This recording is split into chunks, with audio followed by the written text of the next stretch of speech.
La historia de vida de Laura Bouillon comienza con una considerable ambigüedad respecto a los detalles de su nacimiento. La mayoría de las fuentes, incluyendo la lápida de su tumba, indican que nació alrededor de octubre de 1876 en Knickerbocker, Texas, cerca de Mertzen en el condado de Erie. Sin embargo, esta fecha no es segura. El certificado de defunción, emitido como Frida Bouillon Lincoln, indica el 4 de octubre como fecha de nacimiento, pero da información contradictoria sobre el año. Algunos relatos afirman que pudo nacer en 1873, pues el informe de arresto de 1901 señala que tenía 28 años, sugiriendo una fecha anterior a la usual. El misterio aumenta al revisar varios registros históricos. Los censos de 1880 y 1900 ofrecen distintas teorías sobre los orígenes de Bouillon. Algunas fuentes indican que pudo nacer en una granja en Palermo, condado de Faulkner, Arkansas. El censo federal de 1880 registra a la familia Bouillon en la zona, incluyendo a Enrique Bouillon, agricultor nacido en Kentucky. En 1900, los registros muestran a Laura Bouillon, de 23 años, trabajando como ama de llaves y viviendo con sus abuelos en el condado de Tom Green, cerca de su supuesto lugar de nacimiento en Ireton, Texas. Algunos relatos dicen que pudo haber nacido en Kentucky y mudado a Texas de niña. Más adelante en su vida, Bouillon aparentemente creó una nueva identidad en Memphis, haciéndose pasar por viuda y afirmando tener unos 10 años menos de su edad real, lo que complica aún más los esfuerzos para descubrir su verdadero pasado. Los orígenes de Laura Bouillon son debatidos, pero se sabe que creció en Knickerbocker, Texas.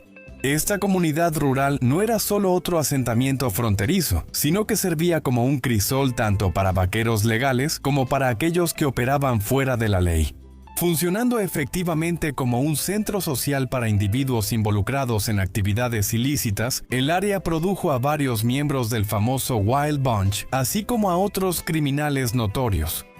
La mezcla de estos diversos grupos en Knickerbocker adquirió un nuevo significado después de un evento climático catastrófico en 1887 que transformó por completo la frontera estadounidense.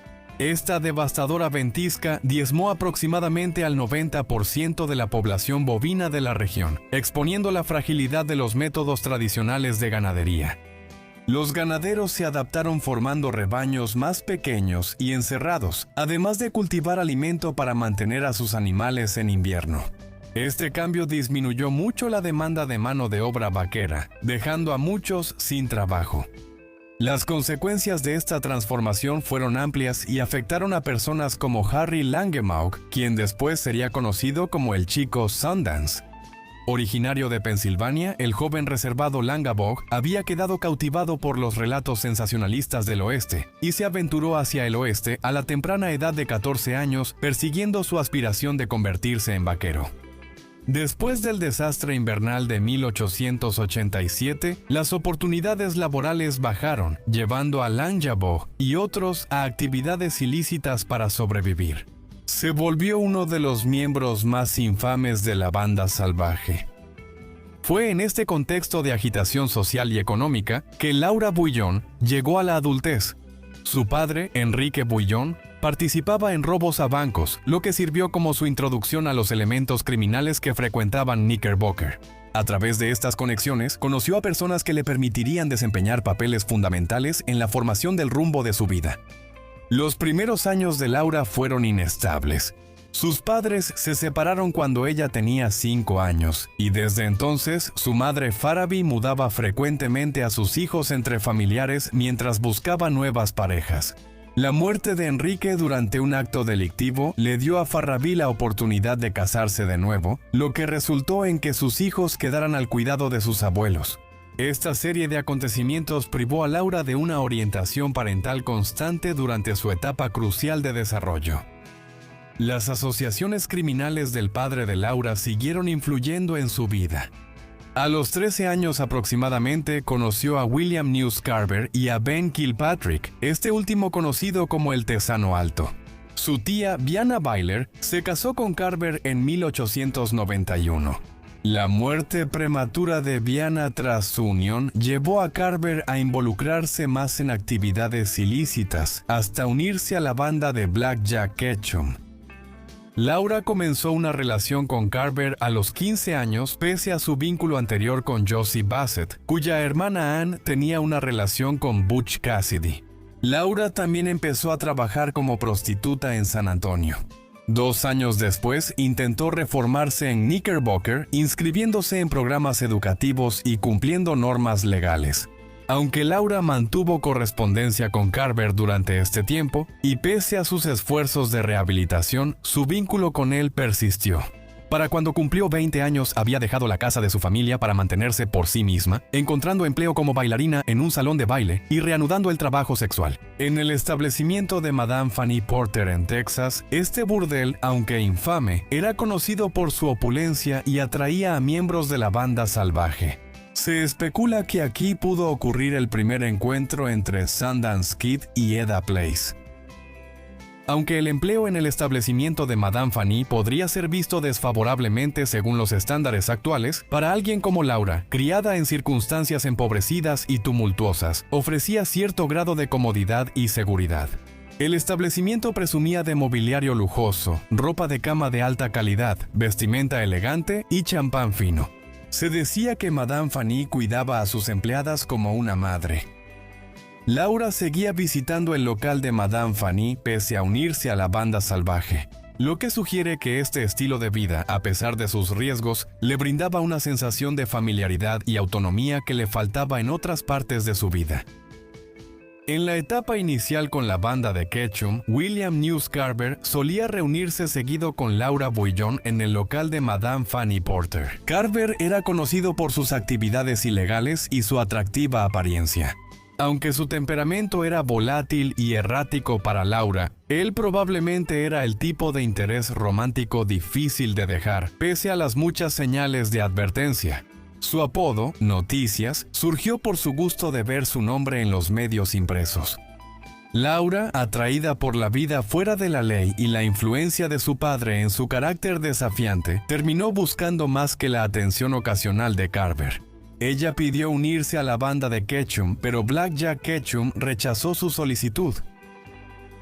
No fue sino hasta después de la muerte de Ketchum que Carver se unió a la banda salvaje, y con el respaldo de Butch Cassidy, Laura fue integrada al grupo.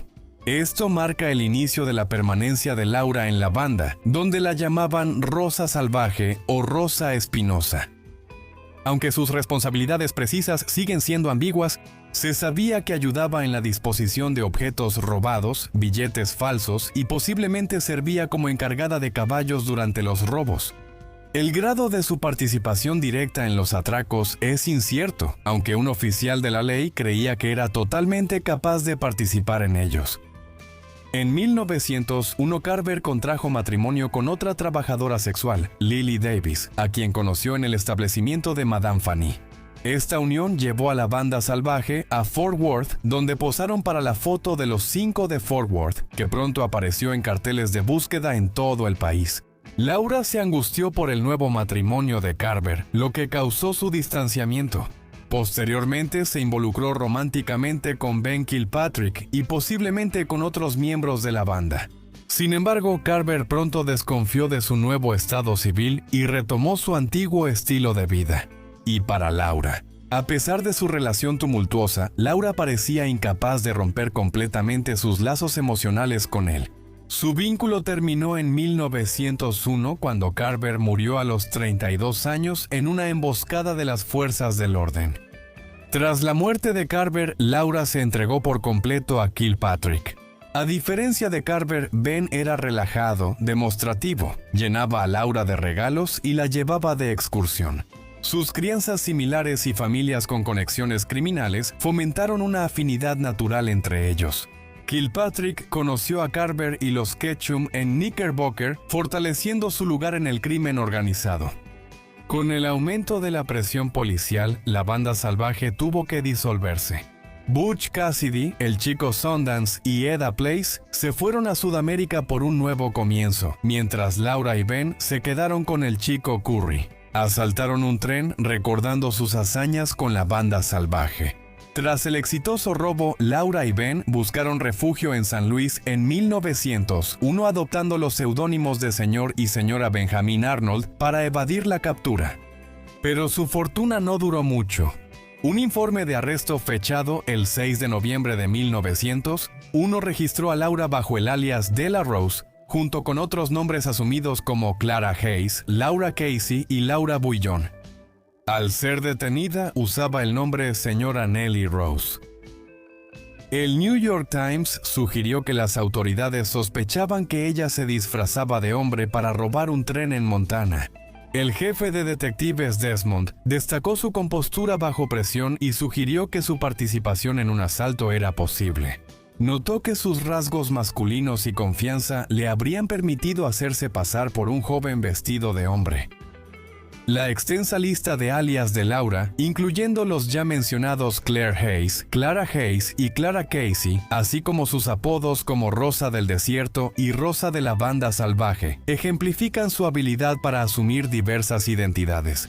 Esta habilidad camaleónica fue clave para sobrevivir. En el peligroso mundo de los forajidos, los constantes esfuerzos de la agencia de detectives Pinkerton causaron la caída de la carrera criminal de Laura Bouillon y Ben Kilpatrick. La amplia circulación de los números de serie de los billetes robados permitió a las autoridades aumentar su control sobre ellos. Si bien las circunstancias de su captura aún son ambiguas, su arresto era inevitable. Ambos fueron finalmente detenidos después de intentar usar la moneda robada. El 1 de noviembre de 1901, Bouillon y Kilpatrick llegaron en tren a San Luis y se registraron en el Hotel La Clede, usando identidades falsas como señor y señora J.W. Rose. Kilpatrick fue detenido la tarde del 5 de noviembre mientras se hospedaba en el establecimiento de Josie Blakely. Las autoridades hallaron una llave de su hotel entre sus cosas. La mañana del 6 de noviembre, Laura fue interceptada al intentar salir del hotel. Llevaba $8,500 en billetes sin firmar del gran robo al tren del norte, por lo que lo arrestaron por falsificación. Kid Curry, también miembro de la banda, evadió la captura en diciembre de 1901 y mató a 2 agentes en el proceso. Bouillon y Kilpatrick, sin embargo, no tuvieron la misma suerte. Ambos fueron condenados, Laura a 5 años de prisión y Ben a 20 años de cárcel. Aunque Ben estaba encarcelado, sus familiares en Texas siguieron apoyando a Laura con cartas y ayuda económica. Los Pinkerton, atentos a información sobre Butch Cassidy y Sundance Kid, interceptaron estas comunicaciones buscando pistas de su paradero. En una carta a Ben, Laura expresó su devoción y planes de esperar su liberación en 1911, mostrando optimismo por el futuro juntos. La carta dice lo siguiente: «Cariño, el alcaide me dice que saldré la próxima semana. No me iré de la ciudad, buscaré trabajo cerca y esperaremos tu liberación. Por buena conducta puedes salir en diciembre de 1911. Te esperaré y me verás al salir. Quería verte, pero dijeron que estaba en contra de las reglas. Soy tu esposa amorosa, Laura». Después de su propia liberación, incluso intentó visitarlo usando un alias, pero le negaron el acceso. Un artículo de 1905 confirmó que Laura pidió la liberación anticipada de Ben. Cuando Kilpatrick fue liberado en 1911, su relación ya se había disipado. Para entonces, Laura ya tenía relaciones con otros hombres, y aunque no volvieron, los problemas legales de Kilpatrick siguieron. Tras ser liberado, fue arrestado nuevamente por asesinato, pero luego absuelto. Esta serie de eventos pudo haber marcado la conclusión definitiva de la relación entre Laura y Ben. En 1912, Ben Kilpatrick encontró un final violento. Intentó un último robo de tren en Texas, tomando al gerente de Express como rehén mientras robaba la caja fuerte. Sin embargo, el rehén escondió astutamente un mazo para hielo en su abrigo, y en un movimiento audaz, desvió la atención de Ben señalando hacia el suelo.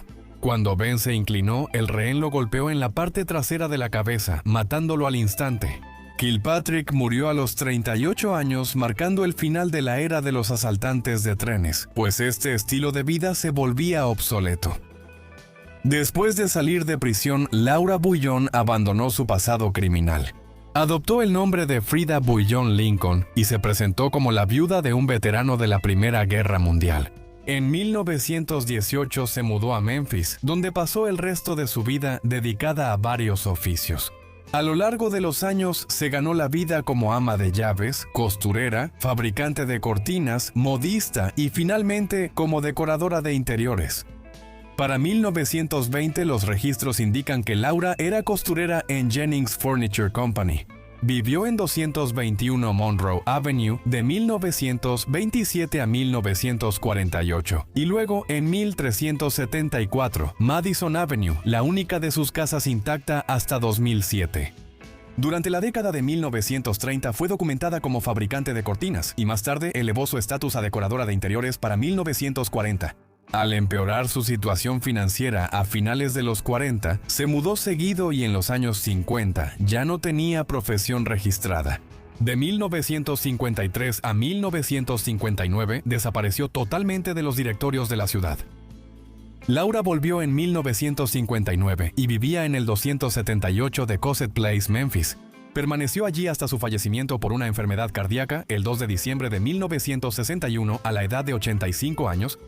El funeral fue 2 días después y la enterraron en el cementerio Memorial Park. La lápida muestra rosas enredaderas en los bordes, aludiendo a su apodo en el grupo salvaje, la Rosa Espinosa.